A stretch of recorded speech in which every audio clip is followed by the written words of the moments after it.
ભાઈ બહેનનો પવિત્ર તહેવાર રક્ષાબંધનની શ્રી જિજ્ઞાસા વિદ્યાલયમાં રક્ષાબંધન પર્વની ઉજવણી કરાઈ। શ્રી જિજ્ઞાસા વિદ્યાલય ગામ મોટી કુકાવાવમાં રક્ષાબંધનના તહેવારની ઉજવણી કરવામાં આવી હતી।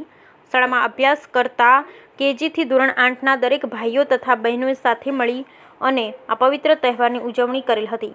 તેમાં શાળાની દરેક ભાઈ બહેનને કપાળમાં કુમકુમ તિલક કરે અને ચોખા ચડે છે। તેમાં ચોખા વધાવી ભાઈના દુઃખના લઈ આરતી લઈ ભાઈના જમણા હાથમાં રાખડી બાંધ્યા પછી બહેન ભાઈને મીઠાઈ ખવડાવે છે।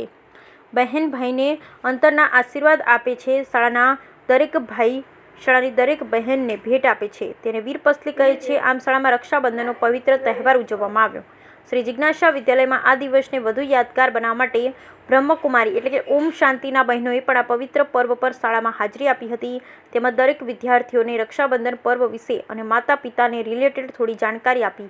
તેમજ કુંતા અભિમન્યુ બાંધે અમર રાખડી આ ગીત સંભળાવી બાળકોએ આ પર્વની જાણકારી આપી। બ્રહ્મકુમારી બહેનોએ શાળાના દરેક વિદ્યાર્થીઓ તથા શાળાની આચાર્ય શ્રી દેવ મુરારી સર તથા સ્ટાફ બહેનોને રક્ષાપોથી બાંધી મોઢું મીઠું કરાવી શાળા પરિવારને સરાય જેવા આશીર્વાદ આપ્યા। શ્રી જિજ્ઞાસા વિદ્યાલયમાં રક્ષાબંધનની ઉજવણી સાથે રાખડી બાંધ સ્પર્ધા યોજવામાં આવેલ, જેમાં શાળાના તમામ વિદ્યાર્થીઓએ ભાગ લીધો અને દરેક બાળકોએ પોતાની આવડત, કુશળતા, મહેનત દ્વારા પોતાની કળાથી રાખડી દ્વારા રજૂ કરી। તેમને શિક્ષકો અને શાળાના આચાર્ય દ્વારા બાળકોને નંબર જાહેર કરી બાળકોને પ્રોત્સાહન આપવામાં આવ્યું। બ્યુરો રિપોર્ટ રસિક વેગડા।